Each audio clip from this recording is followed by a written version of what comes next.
My fellow Americans, Thanksgiving is a special time in America, a time to reflect on what the year has brought, to think about what lies ahead. You know, our first National Day of Thanksgiving, authorized by the Continental Congress, took place on December 18th, 1777. It was celebrated by General George Washington and his troops at Gulf Mills on the way to Valley Forge. And it took place under extremely harsh conditions and deprivation, lacking food, clothing, shelter. They were preparing to ride out a long, hard winter. And today, you can find a plaque in Gulf Mills marking that moment. Here's what the plaque reads. It says, "This Thanksgiving, in spite of the suffering, showed the reverence and character that was forging the soul of a nation." Forging the soul of a nation. Faith, courage, sacrifice, service to country, service to each other, and gratitude even in the face of suffering have long been part of what Thanksgiving means in America. You know, looking back over our history, you see that it's been in the most difficult circumstances that the soul of our nation has been forged. And now we find ourselves again facing a long, hard winter. We fought a nearly year-long battle with a virus that has devastated this nation. It's brought us pain and loss and frustration. And it's cost so many lives. 260,000 Americans and counting. It's divided us, angered us, set us against one another. I know the country has grown weary of the fight, but we need to remember we're at war with a virus, not with one another, not with each other.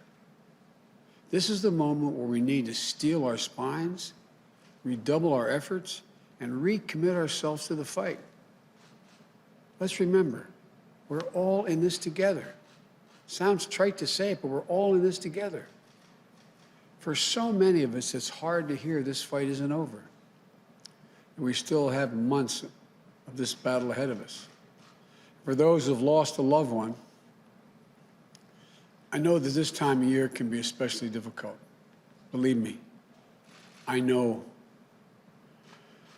I remember that first Thanksgiving, the empty chair, the silence, takes your breath away. It's really hard to care. It's hard to give thanks. It's hard to even think of looking forward. And it's so hard to hope. I understand. I'll be thinking and praying for each and every one of you at this Thanksgiving, at your Thanksgiving table, because we've been there.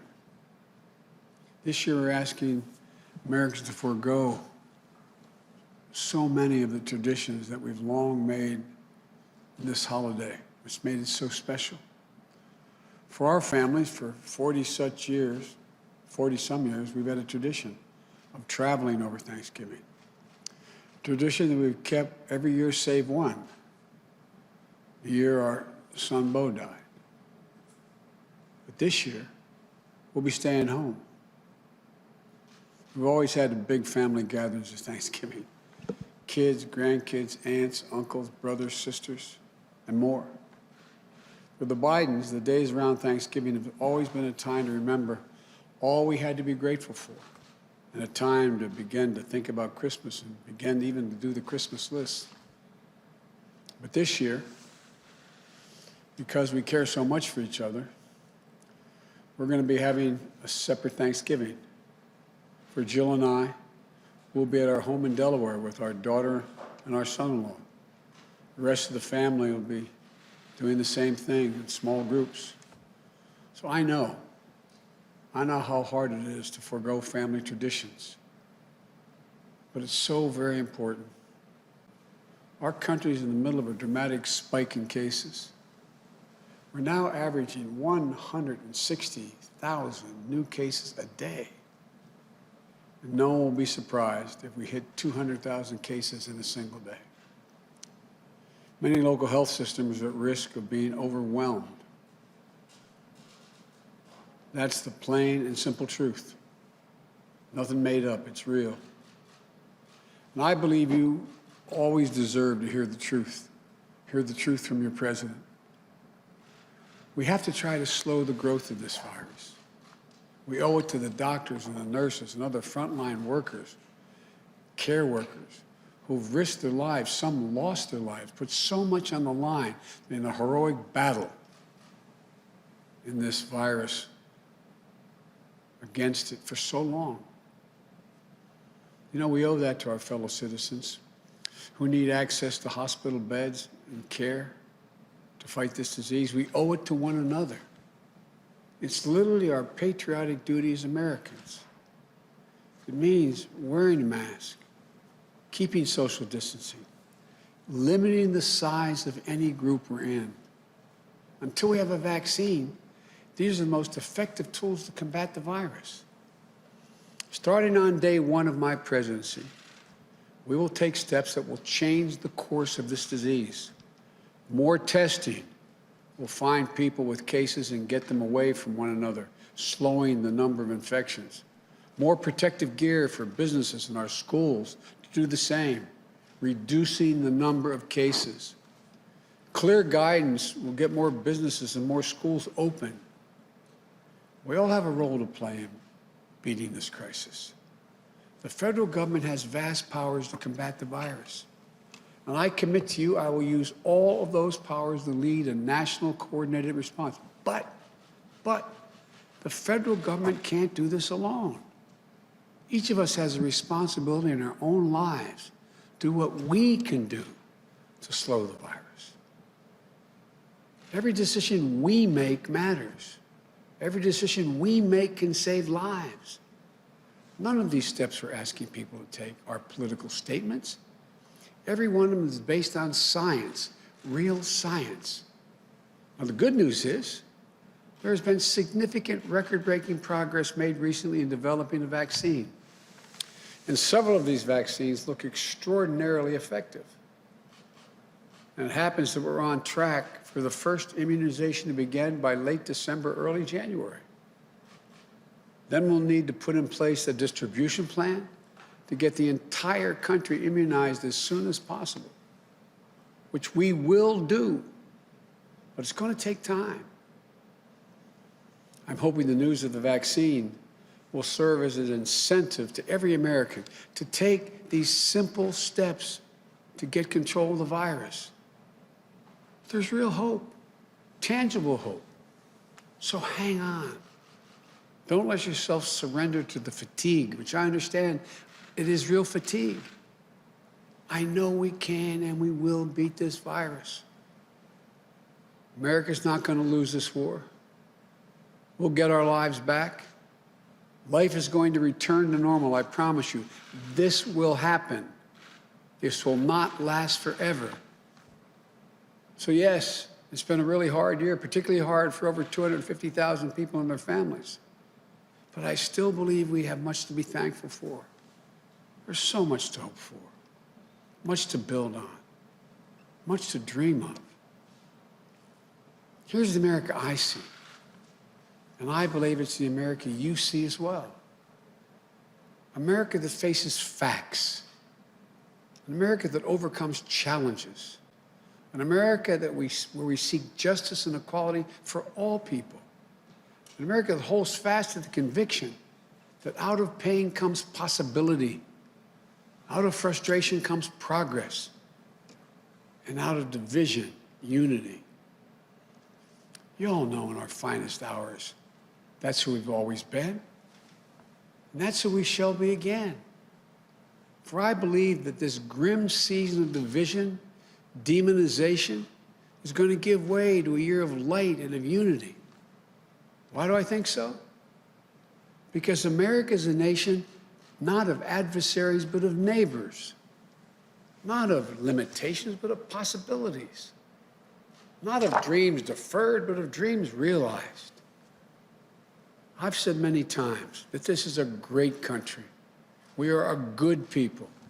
This is the United States of America. And there's never been anything we've been unable to do when we've done it together.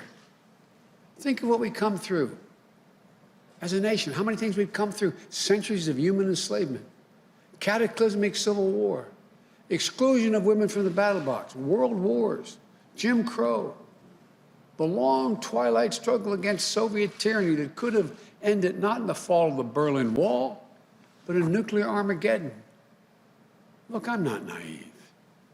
I know that history is just that, history. But to know what came before, what's come before, what's happened before, can help arm us against despair. Knowing that previous generations got through the same universal human challenges that we face.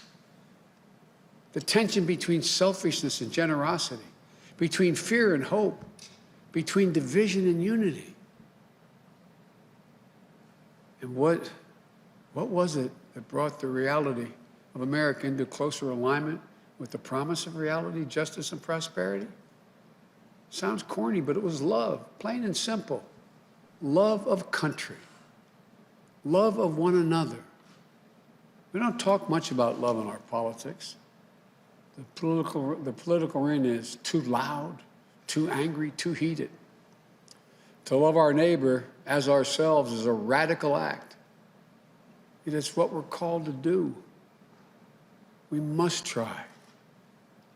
For only in trying, only in listening, only in seeing ourselves as bound together in what Dr. King called the mutual garment of destiny, can we rise above divisions and truly heal. Look, we all know America's never been perfect, but we've always tried to fulfill the aspiration of the Declaration of Independence, that all people are created equal, created in the image of God, and that we've always sought to form a more perfect union. What should we give thanks for this season? Well, first, let's be thankful for democracy itself. In this last election, the one that just took place, we've seen record numbers of Americans exercise their most sacred right, that of the vote, to register their will at the ballot box. Think about that. In the middle of a pandemic, more people voted this year than have ever voted in the history of the United States of America. Over 150 million people cast a ballot. Simply extraordinary. Many of them waiting in line 5, 6, 7, 8 hours to vote. If you want to know what beats deep in the heart of America, it's this: democracy. The right to determine our lives, our government, and our leaders. The right to be heard. Our democracy was tested this year. And what we learned is this: the people of this nation are up to the task. In America, we have full and fair and free elections. And then we honor the results. The people of this nation and the laws of the land won't stand for anything else. Through the vote, the noblest instrument of nonviolent protest ever conceived, we remained anew and were reminded anew that progress is possible, that we the people, have the power to change what Jefferson called the course of human events. That with our hearts and our hands and our voices, today we can be better than yesterday, and tomorrow we can be still better than that day. You know, we should be thankful, too, that America is a covenant, an unfolding story, that we have what we need to create prosperity, opportunity, and justice. Americans have grit and generosity, a capacity for greatness, and reservoirs of goodness. We have what it takes. Now we have to act. This is our moment, ours together, to write a newer, bolder, more compassionate chapter in the life of the nation. The work ahead is not going to be easy. It will not be quick. You want solutions, not shouting. Reason, not hyperpartisanship. Light, not heat. You want us to hear one another again, see one another again, respect one another again. You want Democrats and Republicans and independents to come together and work together. And that, my friends, is what I'm determined to do. Americans dream big. As hard as it may seem this Thanksgiving, we're going to dream big again. Our future is bright. The fact I've never been more optimistic about the future of America than I am right now. I, honest to God, believe the 21st century is going to be an American century. We're going to build an economy that leads the world. We're going to lead the world by the power of our example, not just the example of our power. We're going to lead the world on climate and save this planet. We're going to find cures for cancer and Alzheimer's and diabetes. I promise you. We're going to finally root out systemic racism in this country. On this Thanksgiving, in anticipation of all the Thanksgivings to come, let's dream again.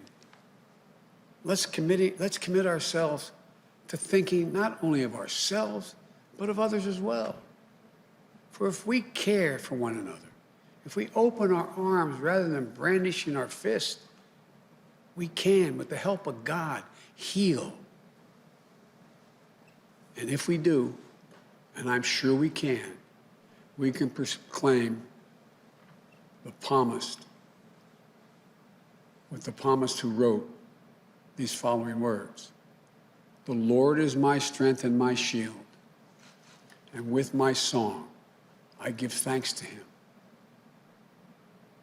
I give thanks now for you, for the trust you've placed in me. Together, we'll lift our voices in the coming months and years, and our song shall be of lives saved, breaches repaired, a nation made whole again. Folks, from the Biden family to yours, wherever and however you may be celebrated, we wish you a happy Thanksgiving. May God bless you, and may God protect our troops. Happy Thanksgiving.